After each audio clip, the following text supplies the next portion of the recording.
ہے کہ یہ ایک شخص ہی ہوگا اور اس کا ایک نظام بھی ہوگا، کیونکہ اس پہ بھی کچھ ڈفرینس لاتے ہیں لوگ. یہ میں چاہتا ہوں اس میں ہم ڈسکس کریں سب سے پہلے. بسم اللہ الرحمن الرحیم.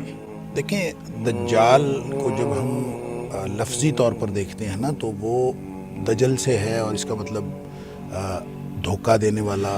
دجل کا مطلب دھوکہ ہوتا ہے، دجال کا مطلب بہت بڑا دھوکے باز. صحیح.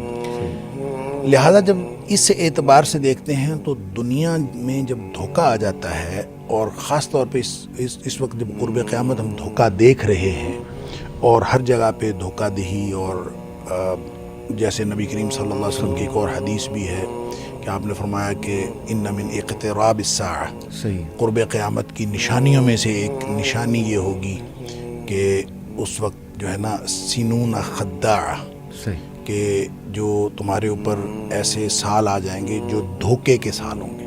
ٹھیک ہے. اب دھوکے کے سال آ گئے تو پھر اس کی آپ نے تشریح فرمائی، یصدق فیہ الکاذب ویکذب فیہ الصادق ویؤتمن فیہ الخائن ویخون فیہ الامین، کہ اس میں سچے کو جھوٹا سمجھا جائے گا، جھوٹے کو سچا سمجھا جائے گا، اور جو امانت دار ہے اس کو بددیانت سمجھا جائے گا، بددیانت کے اوپر بھروسہ کیا جائے گا. یعنی یہ جو سارا دھوکے کا ایک چال چلن ہے اور جو طرز عمل ہے، صحیح. وہ جب پریویل کرتا ہے معاشرے کے اندر تو لگتا یوں ہے کہ یہ دجال ہے.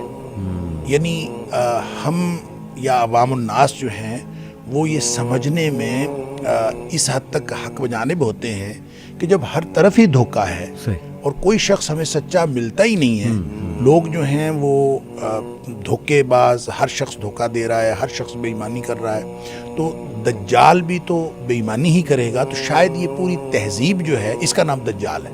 تو لوگ بھی اس معاشرے کو دجال کہہ دیتے ہیں.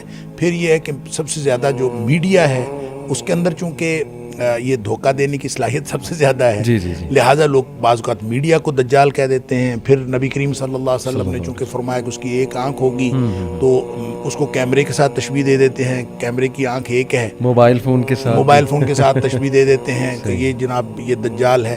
علی ھذا القیاس، یعنی اس طرح سے لوگوں کو اپنے جو ویوز اپلائی کرنے میں اور احادیث سے جو مطلب اخذ ہوتا ہے اس کو اپلائی کرنے میں لوگوں کے اپنے تجربات شامل ہیں. صحیح. اور لوگ اپنے تجربے کی وجہ سے یہ چیزیں جو ہیں اس کے ساتھ اٹیچ کر دیتے ہیں. وگرنہ آپ نے جو بات کہی نبی پاک صلی اللہ علیہ وسلم کی احادیث سے بالکل واضح ہے کہ وہ شخص ہوگا، وہ ایک آدمی ہوگا، اس کا باقاعدہ ماں باپ کے گھر پیدا ہوا ہوگا، اور اس کی ایک شخصیت ہے. صحیح. اور اس شخصیت کے ہونے کا ایک جو ثبوت ہے، دیکھیں یہ نو ڈاؤٹ کہ نبی پاک صلی اللہ علیہ وسلم بہت ڈراتے تھے اس فتنے سے، بلکہ آپ نے فرمایا